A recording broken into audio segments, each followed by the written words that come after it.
concert movement number one. The basic All right. Time to dance. 12:30. This the day. I honestly have no idea what to talk about tomorrow. What do you... Yes, people are in line voting.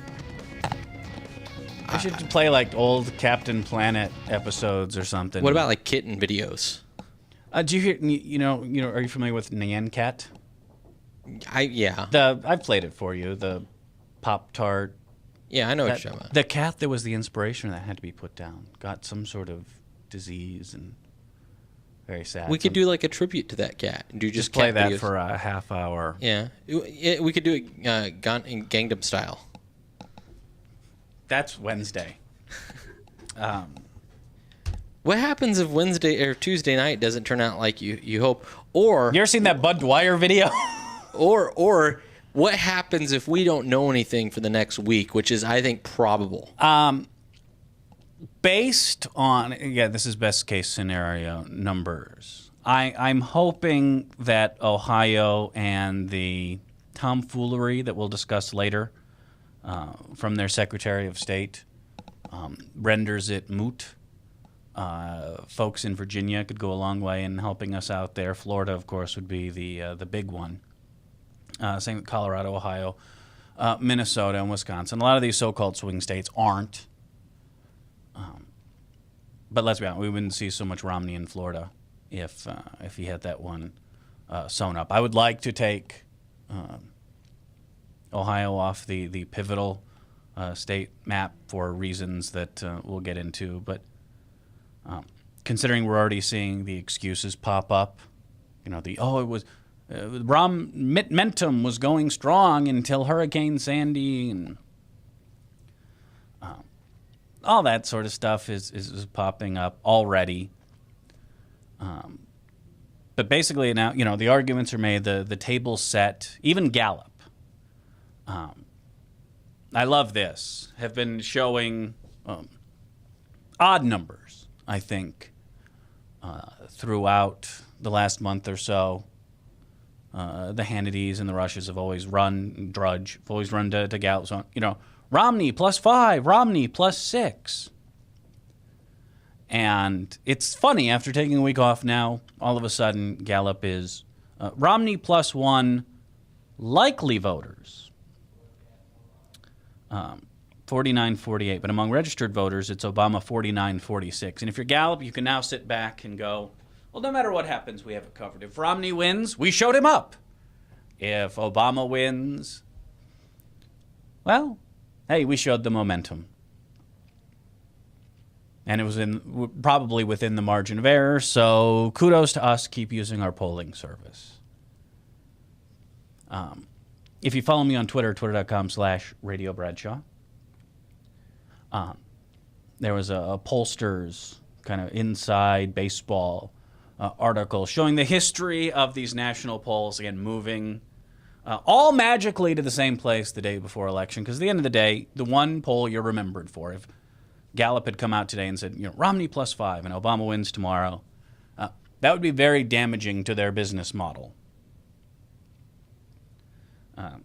But again, the state polls are where it's at, and there's a ton today. The big ones, of course, are the ones that we watch here in Iowa. YouGov, 48-47, Obama. Public policy polling, 50-48. And then 47-42 was the final Des Moines Register poll. That was the Seltzer group that came out this weekend. So 47-42 is where the Register. I don't know if I buy a 5-point lead in Iowa, but I think it would be within the margin of error, and we'll see how things turn out. Not that concerned about the great state of Iowa. Not concerned about Wisconsin, Minnesota, Nevada. Virginia, I think, is going to be a bellwether state. Tomorrow night when you're watching, and I don't recommend this. I'd almost say, take a Xanax and chill out for the night. But if you're going to watch your cable news, Virginia goes blue. And, if Florida goes blue, it's all over. Virginia would be a very good tell. It's not a must-win state for Obama. but it'll at least be a sign that we're going for 300 electoral votes and a decisive victory. The Ohio numbers, talked about this last week. There is a possibility, if it's close enough, we might not have results for a week to 10 days. And the Secretary of State in Ohio is doing everything within his power, and, well, from the looks of it, a few things that aren't, to make it as close as possible. And there's a very important reason, again, that they're pushing this election. At the end of the day, and maybe this will be what we talk about tomorrow, is, kind of what's next. The economy will improve in the next 4 years. That 12 million job number that Romney likes to banter about, when you talk to independent analysts, we could sit on our hands and do nothing, and the economy will gain about 12 million jobs as we return to normal after the crash. And we're already seeing signs, again, of economic growth. So whoever's sitting in the Oval Office, right or wrong, is going to be credited with that growth. If Romney wins, well, it was obviously trickle-down economics at work and tax cuts and deregulation, and the groundhog, sees a shadow, and it's 4 more years of Republican rule. If Obama wins, well, Republicans will still say, illegitimate president and not my president and all that blah, blah, blah. But you're independent, you're undecided, you're, flip-flop voters. Yeah, the narrative will be set. So whoever's in office is going to get credit for the economic, improvement. I mean, that's really what's at stake, is moving forward. All right, we're going to make this quick. Frank, are you in your doom room yet? Yeah. Hey, I thought you was an atheist. Clear this up for me. Are you an atheist or not? Yeah. Okay, well, every time you take my call, you seem to invoke the name of God. Yeah. I like that, Frank. Yeah. That's funny. That's a good one. Yeah, keep that Hey, one. listen, Bradshaw. Yes, Frank? Somebody's going to win tomorrow, and somebody's going to lose. That's very keen insight right there. Somebody's going to be wrong in their prognostication. Mm-hmm. Not going to be me, by the way. Okay. But if you want to take Dick Morris aside, go right ahead. Okay, there's 3 people that I respect. 2 things are going to happen tomorrow, in my opinion. All right. It's going to be a Obama squeaker, or it's going to be a Romney landslide. And I'll tell you why. 3 people I respect have basically said Romney's going to win this in excess of 300 to 325 electoral votes. And who's saying that, and why do you respect them? Well, the number one guy, obviously, is Michael Barone. And Michael Barone got more brains than you and I put together in his little tanky. The guy is a walking encyclopedia. Well, that's of knowledge. not fair, because I don't want to be saddled with your handicap. Well, okay, that's fine. Put yourself in the category. I don't care. But the problem is this guy can tell you any obscure county in the United States going back 50 years what a particular county voted percentage-wise. Okay, so why is he claiming that Romney is going to pull over 300 electoral votes? Well, when no model shows that. Not Princeton. For the first thing, all the polls that I've seen shows Romney with a 20% lead amongst independents. Okay. Now, independents went for Obama last time. And they went for Kerry in 2004. They went for Obama last time over McCain by 8 percentage points. Now, if Romney's holding a 20% lead in independents, that ought to be a sign right there that things are not going well. Well, how many independents are there? And that's the ultimate issue. We have a lot of self-professed, independents who are conservative voters. This is what happens when your brand sucks. Well, voter ID is actually far more fungible than people think. It changes. It evolves. We've seen almost the entirety of the Republican voting advantage in Iowa dissipate here in the last 2 months. And Dick Morris says basically... Dick Morris is wrong about everything. Dick Morris says Iowa's going Romney. Based on what? Based on the fact that he's reading the polls, and he's saying the polls are not weighted right. Okay, so unskewed polls. Go back and look at Dick Morris's 2008 map if you want a good laugh. Well, You should go back and check that out if he's on Nobody expected that kind of turnout for Obama. That was a once in a lifetime election. Yeah, we did. Now we're going back to old 04 turnout models. All right. So I don't think anybody thinks by any stretch of the imagination that the 12 election is going to look anything like the 8 election. I don't think anyone is calling for quite that momentum, but you have to admit with the movement in the national polls, and especially, you want lists. This is just the state polls that have come out like in the last 18 hours. Where's this Romney momentum come from other than gut feeling? And we had that talk. Well, James Carville says the last poll of what the incumbent gets, he's going to generally get in the election. So if Obama's running 47%, that's probably what he's going to get, and the independents will break for Romney. It's based on what? That's how James Carville generally says these polls run. Ohio, Obama 48-46. Ohio, Obama 50-44. Ohio, Obama 50, Romney 49. And that's going to be the stable number for Obama. The independents generally break for the challenger. So Reuters in their 48-44, that's off. Or public policy pollings, they're 52-47 Obama, that's off. Well, this is what I'm trying to explain to you. Zogby has Ohio by 8. Are you going to be willing tomorrow or in the next couple of days, whenever this thing is decided, are you going to be willing, if your side is wrong, to stand up and say, our side needs reamed out on because they're telling the lie to the American people on what these polls accurately reflect? No, I think if Romney wins, it's literally the art and science of statistics is wrong. It's not just my side. It's not, hell, even Rasmussen is showing Obama leads. It's literally the art of polling. Now, it's not to say that it can't happen. This is why I love to watch the criticism of Nate Silver, who's certainly not the only aggregator out there, and I know that's doing a great disservice to his model. But he's the one certainly getting the most attention and certainly getting the most blowback for a couple of very important reasons. We can talk about those. He's not saying that it's absolutely, positively, 100% lockdown, walk away, forget about it, don't need to volunteer, anything like that. All he's doing is laying out the odds. And right now there's, a 13% chance in his model of a Romney victory. I think last night we finally reached back to the level we were at before the first debate. Well, here's one problem I have. There's only, there's a country of 300 million people. Mm-hmm. That means 15% black, that's roughly 45 million blacks. If every black voted for him, that couldn't put him in office.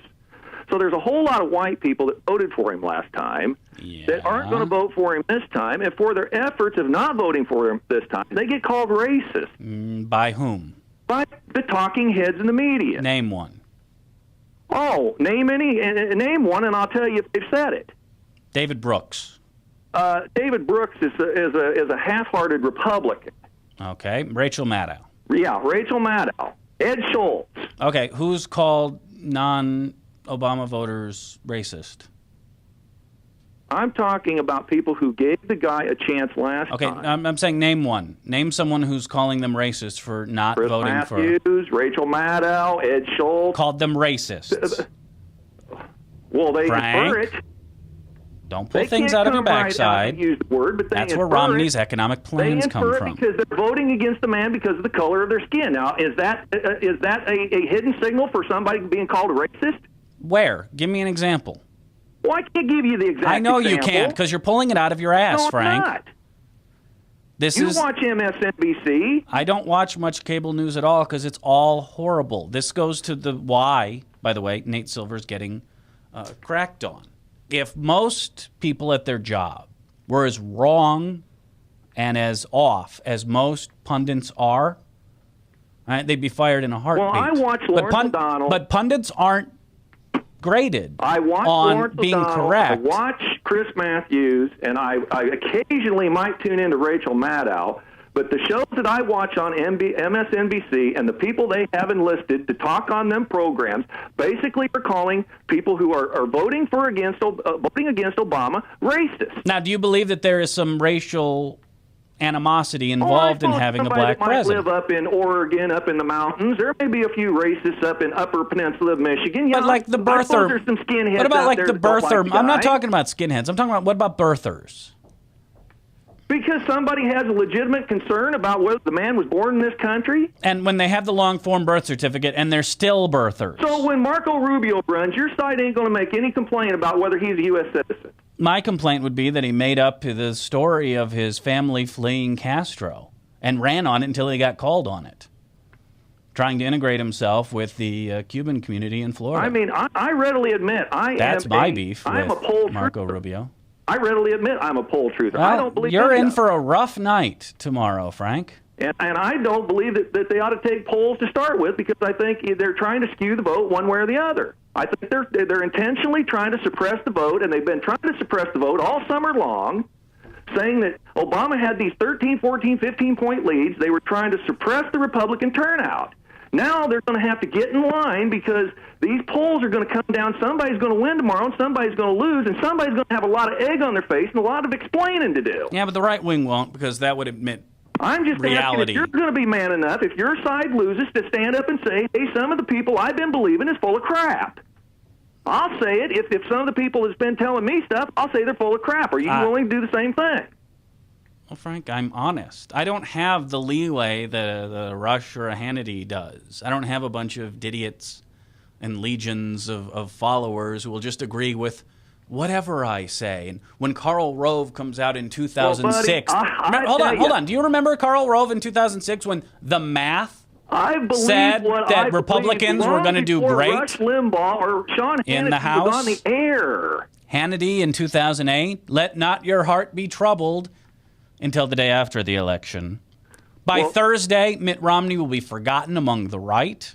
Okay. By Thursday, it'll be back to slogging President Obama as an illegitimate... Before my phone goes totally kaput. All right. We can only hope. If Obama loses, watch the eating of their own between Hillary and Obama, because it's a coming. I don't think there'll be that. I think you'll see Chris Matthews and Andrew Sullivan. Well, it'll be like the first presidential debate. No, it will be, Again, this is a fundamental difference of the left and the right. After the Denver debate, right?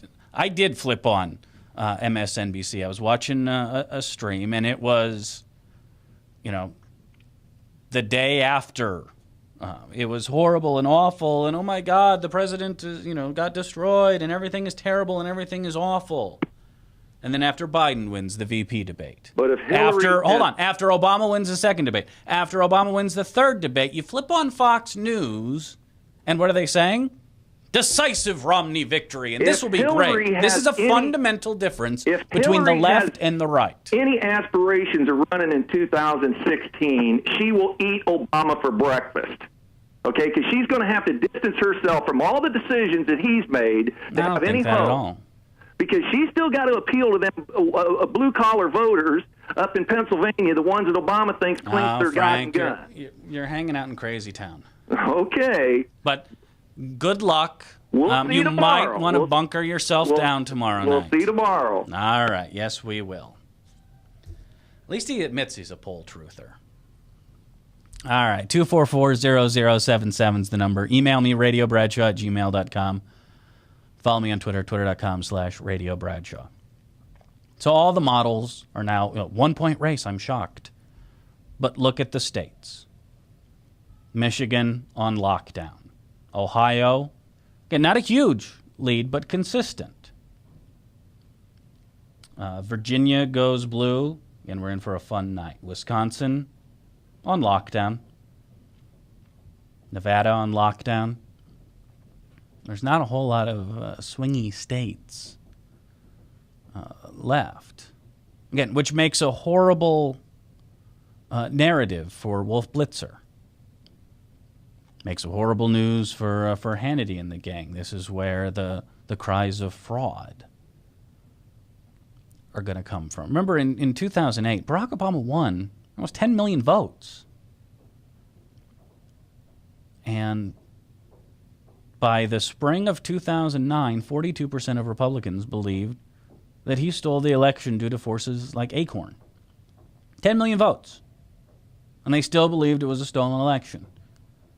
Again, trying to get as much reality out of their bubble as possible.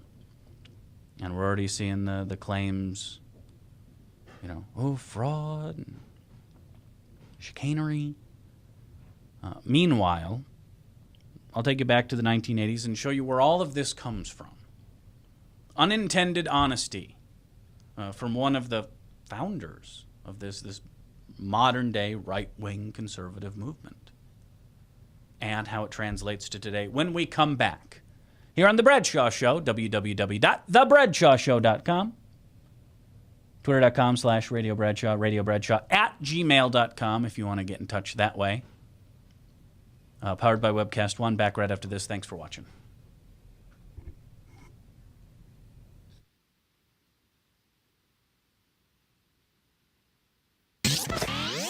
From the RE/MAX Real Estate Concept Studios, this is Webcast One Live. I'm Brian Leach, owner and general manager of Service Legends. I brought along a couple of the home comfort heroes. Hi, I'm Tammy Wells. I am Nick Wondershad. I'm administrative manager I am the senior technician. from Service Legends. It seems like every good thing, when you feel it to the bone that it's good, there's a lot of hard work put behind it. I don't think that you can fake it and have it turn out good. You know, if we seem like, okay, that's just weird, it's just a furnace, why would you believe so deeply in a furnace? It's not just that, we want to show the world that you can have good service. Yeah, I mean, it's your home. It's built into our daily trainings, it's built into our culture, that we're gonna do whatever it takes to have each client say they love us, period. That's why we spend all the hours in the training that we do. And if we guarantee it's gonna be a good experience for you, or else it's free, what type of work do you think we're gonna do? There is a guarantee. Temperature selection guarantee, fixed right or it's free guarantee, comfort guarantee, best value guarantee. All of these guarantees hold us accountable to ensuring that we exceed your expectations. And if for whatever reason we'd fail and we can't make it right, we guarantee all of those guarantees with a 100% money back guarantee. I mean, if you don't think that your technician can fix it right, are you gonna say that to a client? No. You don't have to worry about having a technician come to your house. We drug test, background check all of our team members. We put safe people in your home. Each and every one of our service techs, 400 hours a year in training. You tell it the minute they walk in the door. They know what they're doing, they've done their homework, and they actually truly care about what you want. Because at the end of the day, you're the person that makes sure I have a job. They're gonna be listening. They're gonna wanna know what your challenges are. Then they're gonna come and give you options, and you get to choose. If I'm there to help and I make it easy and painless, I did my job right that day. Well, when it comes to your comfort, safety, and your family, you don't necessarily go buy the most expensive, but you get the most bang for your buck. Oh, it's worth it, because there's a lot of people that will find a way to get it to work right now and then leave and then come back, charge you again, and the cycle just repeats itself. So when I'm out there looking at the furnace, I want to find why it failed today. How can we change the part today with something that you're not going to have to worry about? Is it worth changing the part today? I mean, you can put a lot of money into a furnace. I can fix parts all day. There's good job security in that for me, but is it the right thing for you? I get a lot of the phone calls of after the technicians are there. They're just in awe. They're like, wow, you guys are great. I mean, I don't even know what to say. You guys are great. Everything you did was perfect. It was great. Keep going though, I like this. Just give us a try. I'm gonna take all the risk. I've got the time to make this right. I've got the support to make it right. Just check us out. And if you don't see the value in what we do, I mean, fixed right or it's free or 100% money back. enough said.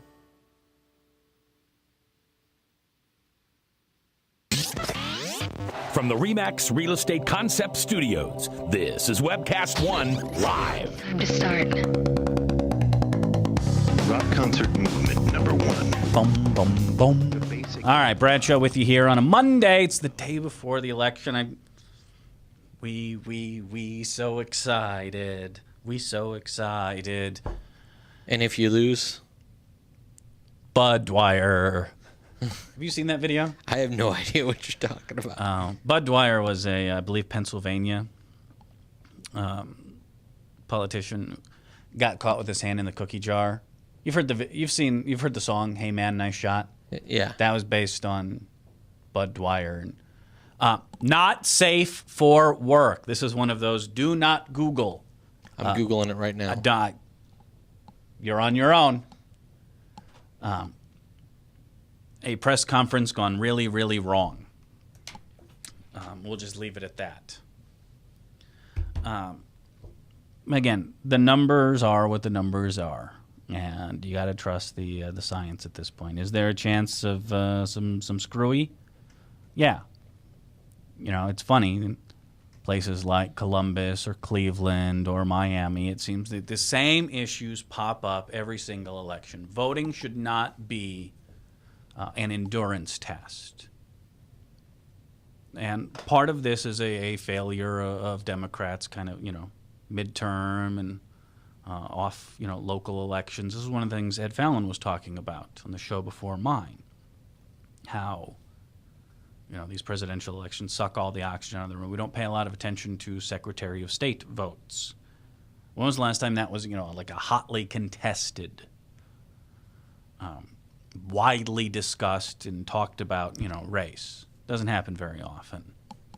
And even some of the, these auditor and races. But I mean, to me, it's criminal. In St. Louis, you're going to see this on Election Day. Lines as far as the eye can see, even at closing time for the polls. In Virginia, they close the polls at 6. Intentionally making it harder to vote. What was the very first thing Terry Branstad did when resuming office? The very first thing he did was sign an executive order changing the way felons get the right to vote back under Culver and Vilsack. Once your state supervision was ended, your voting rights were restored. Right? Once you had paid your debt to society. All right, when the state no longer had any interest in your comings and goings, you weren't wearing any ankle monitors, you got your voting rights back. Now, Branstad comes in. Again, this is the very first thing he does. You have to jump through a bunch of hoops, including giving a credit report. Can someone please explain to me what a credit report has to do with the franchise? Dan? I got nothing. Though, here's the thing with the rights. I don't think gun rights or voting rights should ever be restored. I think it's a lifelong penalty. The Constitution would probably have an issue with that. You'd have to make some constitutional changes. That's okay. Then maybe we should make them. I mean, what's the point of taking them away at all if you're just going to give them back? You serve your debt to society. We don't do the scarlet letter anymore. We're not going to brand people. The problem with serving your debt is it doesn't make you any less guilty. No one's saying it does, but you've served your time. You've served your sentence. But if somebody's guilty of a heinous check crime, hiding, meth production. Exactly. These people have forfeited their rights. That's what happens when you break laws. You forfeit your rights. You serve your time. You don't serve a life sentence. I think Branstad should be harder on it. I don't think any felon should get the rights back. So G. Gordon Liddy shouldn't get his... Nope. This is where we are going to agree to disagree. But it's a 31-point questionnaire, including the address of the judge that handled the conviction. Because Lord knows, if I'm a judge and I sent someone to the big house, when he comes up to me and says, hey, what's your home address? That's a conversation that's going to go well. I mean, I would at least have something to talk about if Branstad was, as honest as you are, Dan, and just say they shouldn't have the right to vote. But instead, it's, here's a Rube Goldberg machine. Good luck getting your voting rights back. The difference between me and Branstad is his is skewed by a party loyalty. I don't want to affect either party with this. I also don't believe this necessarily affects either party. And I know it's probably unpopular with people that have been to prison. But the reality is that consequences for these things, I think, should be... What about people who went through, like, Chuck Colson's prison ministry program? Did they get their voting rights back? No. See, at least you're consistent. It is what it is. I mean, unfortunately, I think that when we punish people and we do stuff to them, if you're going to do that, then they should automatically get their rights back. If you're going to give them back, then it should be as soon as they're done. My point. But if you're going to argue that they should never get them back, at least be upfront and honest. But people were hiring lawyers to jump through all these hoops for them and still getting turned down on technicalities. And Yeah, I'm glad that Iowa is not in either candidate's, must-win states. Sure. I mean, I don't have a problem if it was set up so that they automatically got these things right, if they paid their debt. But if you got to go through a process and only certain people, then I would say all or none. I want to know what a credit report has to. I'd love Nothing. to see That's someone, ridiculous.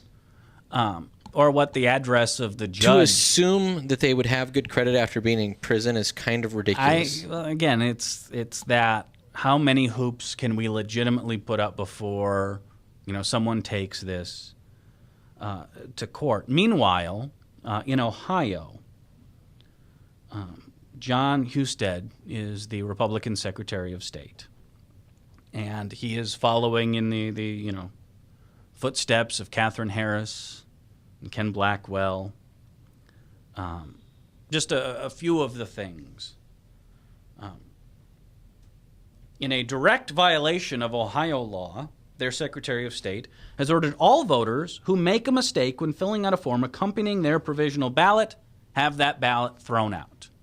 Now, Ohio state law says that when you vote with a provisional ballot, the poll worker should fill out, the form on the front, including, which form of ID, what's the driver's license number, all of that sort of stuff. The directive from the Secretary of State's office says that the voter must do that, and if they get something wrong, you throw it out. Trying to restrict early voting. Most of the restrictions that the Secretary of State were pushing were blocked by a federal appeals court. But in spite of that, the Secretary of State still went to limit the hours available for early voting. After a federal district court declared Ohio's efforts to suppress early voting unconstitutional, Husted openly defied the order, ordering local election officials not to comply with the order. Husted eventually backed down. Talked about this a couple months ago. He was actually called into court. And then in Montgomery County, he actually fired 2 members of the Board of Elections because they disagreed with him over limiting those weekend voting hours. Seeing pictures in Florida and Cleveland showing, 6, 7, 8 hour line to vote. I mean, literally turning voting into an endurance contest. And it's the same districts in the same states every single time. We might not see it in St. Louis since Missouri is not a battleground state. I'm glad that Iowa, again, is not in the must-win category and doesn't even look all that swingy at the moment. We're looking downright plutonic at this point. What is it? 5 out of the last 6 elections we've gone Democratic. No, we made some mistakes though. Well, I'm just saying 5 out of the last 6. Yes, I remember Bush 2. But we're close. Yeah. I don't. Again, there's not a model out there that is realistic that shows our electoral votes swinging the map one way or another, which is probably why we're not seeing the same tomfoolery here. I mean, Matt Schultz, make no mistake, has intentions for higher office and is not interested in being our Secretary of State, other than getting his name out there. Reaching some prominence. He's a guy who has higher aspirations, and Secretary of State seems to be that stepping stone to the governorship now, although Kim Reynolds is in his way at the moment. Another story for another time. But between his, crying for voter ID, threatening to arrest election observers, again, he's making stands and getting his name out there. But I shudder what to think of it. Again, just a partisan hack in his position would do if we were a must-win for Mitt Romney. And by the way, there is a reason we see, again, whether it's turning it into a marathon in Florida, trying to restrict early voting, trying to get rid of as many provisional ballots as possible and throwing them out. And for this, I'm going to go back to 1980. Paul Weyrich is one of the founding fathers of this modern-day conservative movement. He founded ALEC. This is the group that brings, Walmart and state legislatures together. I've given you examples of these state representatives and state senators literally turning in the model bills written by ALEC with the ALEC language still attached. Like, they didn't even take the time to, copy, paste, remove. It's a right-wing advocacy group. He co-founded the Heritage Foundation, the right-wing think tank that gave us the health insurance mandates, the Moral Majority, the Council for National Policy, the Free Congress Foundation. If there's been a right-wing movement, he's been a part of it. This was at a right-wing conference in Dallas. And again, I'm assuming folks on the right wished this video had never been created. But this is Paul Ehrlich saying in 1980, why he doesn't want everyone to vote. And it's a very simple reason.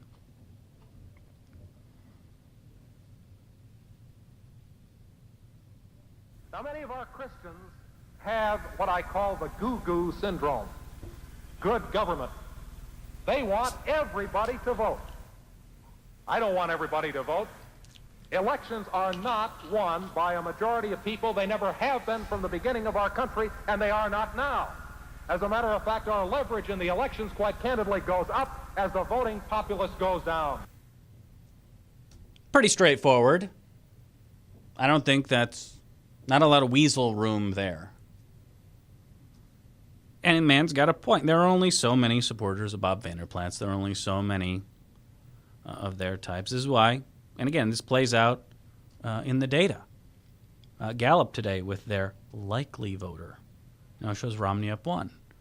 But it's almost universal. Among registered voters, Obama has a commanding lead. Pretty much every swing state, every national, the same poll that shows Romney up 1 among likely voters shows Obama with a 3-point lead among registered voters. If we can suppress enough votes, we can pull this thing out. Someone tried to convince me that Katherine Harris's voter purge in 2000 didn't throw that election. This is what's at stake. I do appreciate, again, honesty when it comes out. Steve Schmidt, and he was McCain's campaign chairman. He went on one of the shows. I can't remember which show. But this is Stephen Schmidt. Quick clip of what he had to say when it comes to voter ID and voter fraud, this kind of meme that the Matt Schultzes of the world, our Secretary of State, are throwing out. And this is what Steve Schmidt has to say about it. Are you fearful that the Republican Party looks like they're the party that says, no, we want stricter rules on voting? That you're not for more possibilities to find ways to vote? Well, I think that one of the things that you always want to be for, whether you're a Democrat or Republican, is you want everybody who's eligible to vote, and that's how you want to win elections. And so I think that all of this stuff that has transpired over the last 2 years is in search of a solution to a problem, voting fraud, that doesn't really exist when you look deeply at the question. But it's you ever now felt part like you of lost an election on part of fraud? It's part of the mythology now in the Republican Party that there's widespread voter fraud all across the country. And in fact, there's not.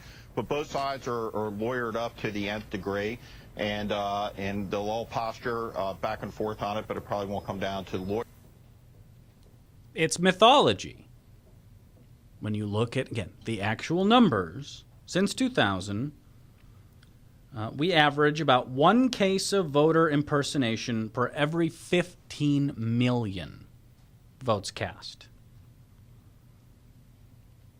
Now, weigh that against the hundreds of thousands who would be disenfranchised with voter ID laws and the like. And it's a very hard case for voter ID advocates like Matt Schultz to push. So here comes, again, the mythology, the myth of Acorn, the fear of the Black Panthers, trying to, manufacture their own reality. And certainly something right-wingers are well-versed in. You want to be scared? Bring up the Romney. This is kind of it's like I didn't play the whole thing's like a 9-minute video. You can find it on my my Twitter feed. Low information voters. Nothing new. Been around since the founding of the Republic. All right, we're a little past the days of setting up, a bar near a voting place and getting people, just stupid drunk and sending them in to cast their ballot. But not much. This is New Left Media is the group. Went around and just decided to ask some people at a Romney rally, how's it going? What you thinking?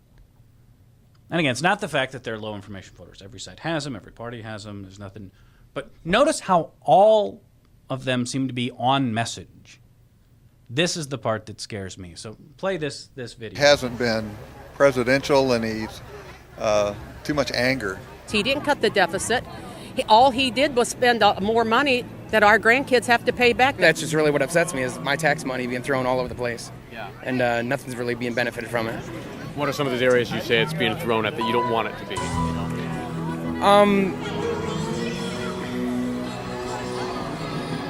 Normally I know this stuff. If the news media that normally tells us how good Obama is, if they would look into some of the things that are out there so that everybody would know. I mean... What are some of those things? Well, like I said, he's been known to be affiliated with Bill Ayers, Reverend Wright, George Soros, Bill Ayers, Rahm Emanuel, Valerie Jarrett. They've all got a past, but you never hear about that. Now, what about Valerie Jarrett? We don't hear about her a lot. I don't remember everything about her. I just know that she was involved with stuff that she shouldn't have been involved with. I don't remember exactly what, because I've got so much in my bad stuff. Yes. He's trying to convince people that he didn't go to that church for 20 years. He was a member of that congregation for 20 years. He's acknowledged he went there. Not 20 years. I've heard some different excerpts from him, how much he loves the Muslim religion. I think he's got a soft spot for the Muslims. He's a Muslim. He has a Muslim father. That's his background. And he reads the Quran. You talked about him going to Reverend Wright's church for 20 years. Yes. But now you also think he's a Muslim. Well, he is a Muslim. His father was a Muslim. His father was an atheist, and his father was a communist. Was his father a Muslim, or was his father an atheist? He's all three. Obama is a weak leader. He is a commander-in-chief failure. He's the only president that I haven't really seen make frequent visits to our troops. I don't like the way he goes around apologizing to the United States. I mean, I think that's ridiculous. The nation saw him on TV apologizing. We are not more respected around the world. We are weaker, and they've taken advantage of us. Internationally, people view him as a very weak person that they can abuse. Yeah. Do you think that him having killed Osama bin Laden is an example of that, or would that be? I really think that he doesn't deserve any credit at all for that. He isn't a good president. Yeah. He isn't an honorable human being. I don't believe that he's a good American. I don't believe he really cares for my country. I care for America, and he doesn't. And not only that, he's dividing America. He promised to be a uniter. He had such an amazing opportunity as the first black president to bring this country together, and he has failed miserably. There's so much hate, so much division, and it's just sad. It's really, really sad that he blew that opportunity. Do you think one of the troubles he's had in trying to unite people is that people are calling him dishonorable and a bad American who doesn't like his country? I think so. I mean, it seems like it's really hard to unite people if your opposition is accusing you of not liking the country. I don't think he does like America. I have never been in any political agenda in my life, but I think that in 2012, this is the most important election in the history of the United States. I want our freedom back. I want to change the last 4 years. What freedoms do you feel like have been taken away in the last 4 years? I don't even feel I can go outside without somebody watching me. I mean, we saw a little drone flying around, checking things out. it's just everything feels like we're being closed in, and I don't know. We just don't have the freedoms we used to. Once the freedom of religion goes, and it starts in little steps, then you start losing all of your other freedoms. That's the first freedom, and then it'll go downhill from there. And just little things like when you start picking at small items at a time, people don't notice. Then all at once, your freedom is gone. This land is born for the freedom of everybody. We welcome anybody into our country, which is great. But with that, we're paying the consequences because we're letting them tell us, you're going to follow my religion because I don't believe in you. You need to. Who are them? You keep referring to them. Oh, I go with the Buddhists. All them. I'm not. They're there. We all know. You think Buddhists have come into the country? How does this guy and keep a taken straight our freedom of face? religion?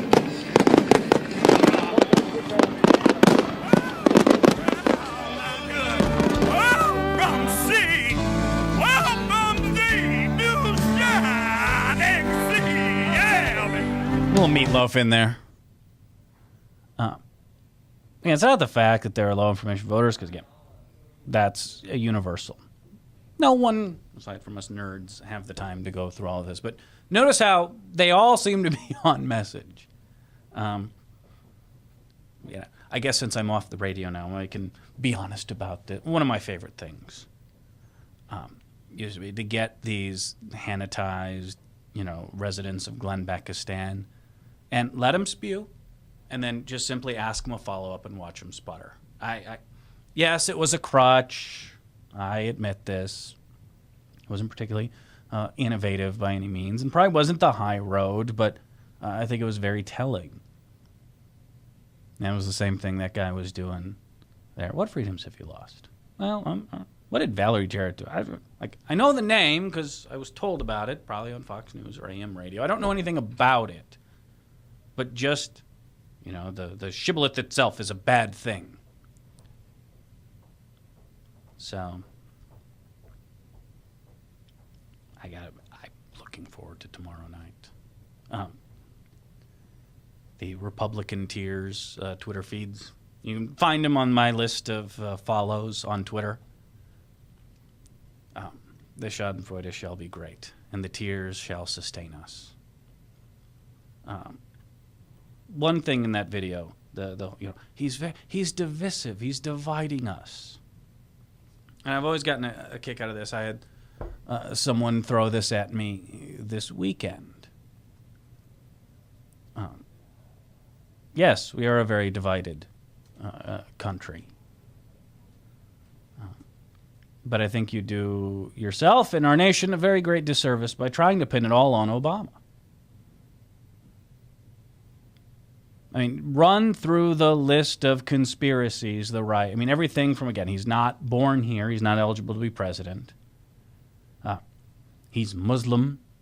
He sympathizes with terrorists. Remember when he was going to re-educate our children and Republicans were freaking out because he was giving a presidential address to school children? That was a fun day. Is the Antichrist. Is gay, married a Pakistani guy, has Quranic verses on his wedding ring. What are some of the other good ones? I thought it was Elvish. Is it not? I thought it was like the black language. No, that one ring to. I don't think it makes him invisible. They claim that he removed the U.S. flag from Air Force One. We had Republican lawmakers saying that he was trying to give Alaskan islands back to Russia. Killed Breitbart, forgot about that one. Coming for your guns, your gold, your farms, your IRAs, FEMA re-education camps. Remember those good old days? Decorated the Oval Office Mideastern style. That was a fun one from the early days. All of these conspiracies, everything up into, skewed the Bureau of Labor Statistics numbers to win re-election and lied about the unemployment rate. And again, it's not just kooks and tinfoil hats and wackos, on camera at rallies. Chuck Grassley himself said, they're going to delay the unemployment numbers? Why release numbers that might be bad for Obama? Completely ignoring that a hurricane was pummeling the region at the time. By the way, the numbers did come out on time, and no, they weren't bad for Obama. damn right Obama's divisive. Because there's just that segment of our population that refuses to admit someone who doesn't agree with them can be in charge. It's the same derangement we saw during the Clinton years, where they threw everything at him. Remember, he was a drug-dealing murderer pimp. Jerry Falwell did the Clinton Chronicles, much in the same way that voters are getting copies of 2016 and Dreams of My Real Father sent to them on DVD. Falwell was sending out the Clinton Chronicles across the country. And nothing new under the sun. Ron, welcome. What can I do for you today? Yeah, one of the things, for one thing, I think Obama is going to win tomorrow. In fact, I'm pretty sure of it. But if he doesn't, the thing that really annoys me, angers me, is all the stuff you just mentioned, all the underhanded, really disreputable stuff to taint Obama and delegitimize him. That becomes legitimate. That becomes how we play the game now. That becomes another day in American politics.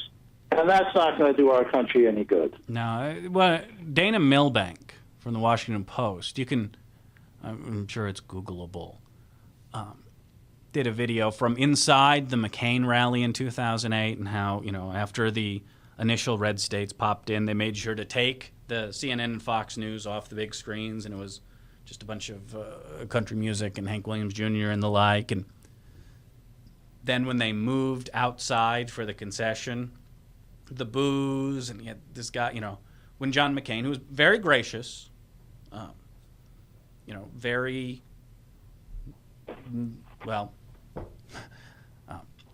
very gracious, even though the crowd didn't necessarily like that. A lot of booze, but, they had people I feel going, no, not my president, Yeah.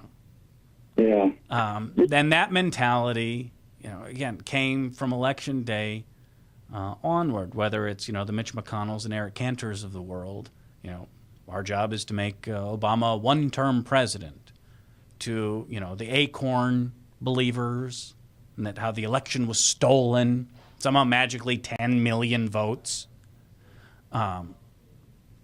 were fraudulently cast in an effort to delegitimize, to keep as much reality as possible out of that bubble.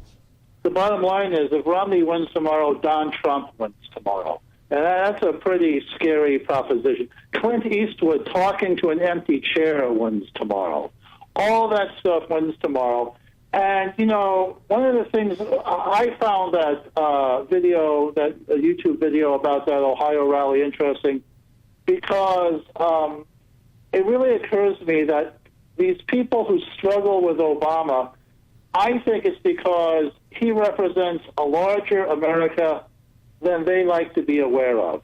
That's why they hate the fact that part of his resume, part of his biography is being a community organizer in an awful neighborhood in Chicago, because they don't want to even admit that those awful neighborhoods exist, and if they do, the people who live in them deserve to live in them. Well, that's the kicker, is that they know those groups exist, and they exist as people for them to look down on. Yeah. When one of those people rises to the White House, there is a subset of our population that just can't mentally handle that.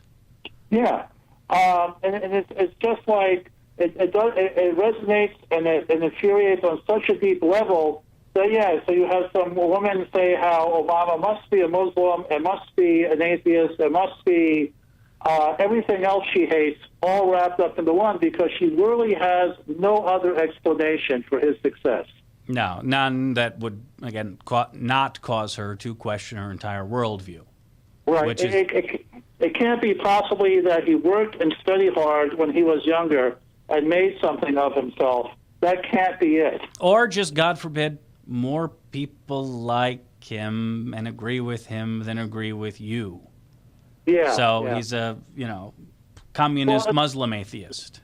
Right. And so everything awful must be true because nothing else makes sense. This person shouldn't be in the White House. I've been taught all my life this is impossible. So I can't understand why it is. Well, and it's not just that. Where is... Oh, don't tell me I lost it. All right, let me bring up the Instapaper, because even this isn't exactly a... Oh, here it is. This is Politico, Tiger Beat on the Potomac.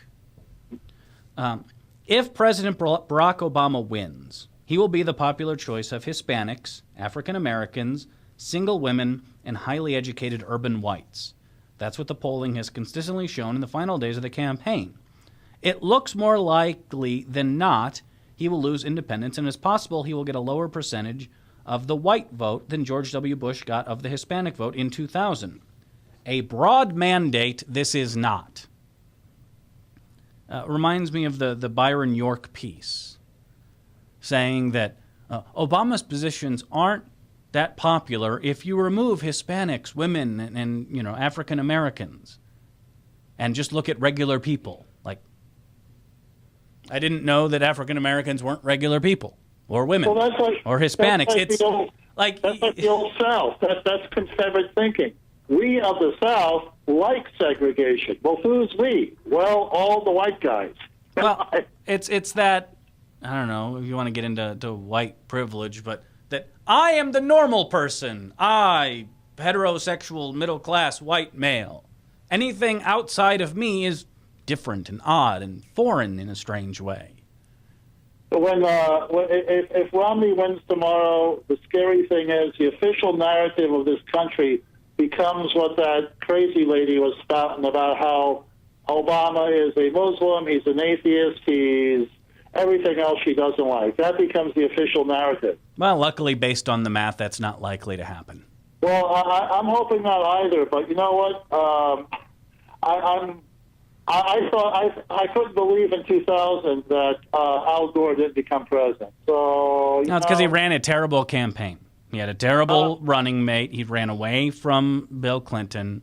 He was focus grouped to death. I mean, certainly the Al Gore we've seen since then bears little resemblance to the guy that was on the campaign trail. Yeah. I mean, there was even the week that he wore only the earth tones, because that's what some focus group had shown positivity to. I'd like to argue with these folks that, you know what, as long as I remember, they're worried about the fact that the world doesn't respect Obama. He's a weak leader. This is what I've noticed. People in the rest of the world, they never respect the Republican president. They always think the Republican president is either a little dim, a little something or other, just a little off. And certainly the terrorists had no problem hijacking airplanes during the Bush administration. The terrorists had no problem blowing up Marines during the Reagan administration. So I think people need to reevaluate who they think are the really strong presidents. Well, typically it's whoever agrees with me. Yeah. And yeah, I talked about this last week, as the right wing just looked for anything Benghazi Gate to hold on to. And the one bit that wasn't falling apart, based on CIA TikToks and State Department releases, was that, Obama, flew to Las Vegas, and how dare he do that? And of course, whenever Republicans hate something, you can almost guarantee Ronald Reagan did it. And you know where Ronald Reagan went on September 21st, the day after those Beirut bombings? Probably Las Vegas. No, he came here to Iowa and did 3 campaign appearances in a state he was leading by 20-plus points. Yeah, well. Came here to Iowa, did 3, and told the Associated Press, you know what, I'm president here and I'm president there. With these days with communication, I'm president wherever I go. The bottom line is, if Romney does win tomorrow, crazy wins. And that's just so scary. Yeah, well, that's what the modern Republican Party, and even if Romney wins, there's going to be the GOP civil war that'll be and you know how come? Because guys like Romney, that 1%, they just think they're above it all. They just think, yeah, they see these crazy people out there. They're pretty sure they can manipulate them for their own ends, and they think they're insulated from any kind of blowback. Now, you going to the rally tonight? To Obama and Springsteen? Yep. Oh, yeah, I witnessed the boss of the world. There you go. Tonight, it's the East. I'm not quite sure of the event layout, but it's East. What is it? East 5th and Locust is the entrance. No, I thought it was East 5th and Grand. Oh, is it East 5th and Grand? Right.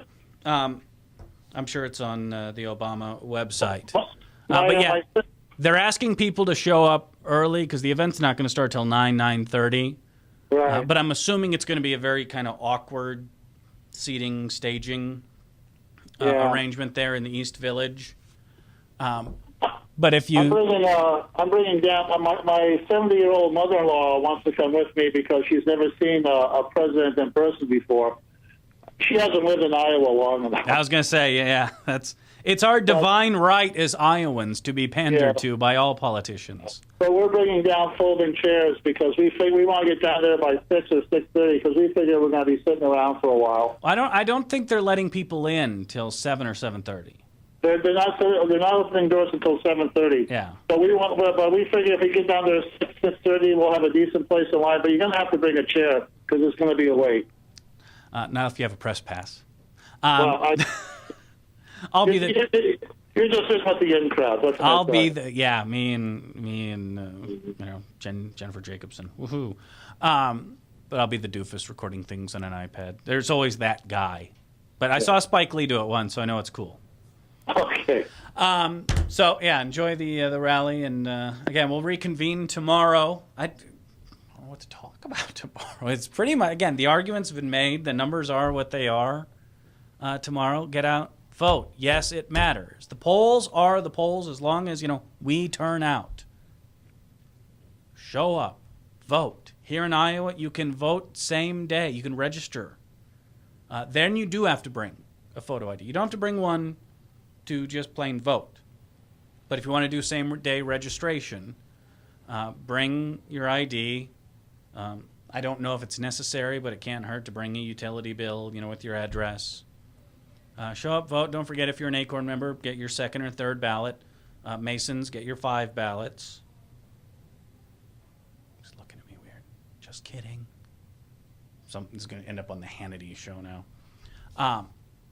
But you can register same day, get out, vote, do your part. Let's finish the fight, shall we? It's been a fun 4 years. Let's have another fun 4 more. All right, we'll reconvene tomorrow, 1:30. Same bad time, same bad channel here on The Bradshaw Show, bradshawshow.com, powered by Webcast One Live. Thanks for watching. See you tomorrow.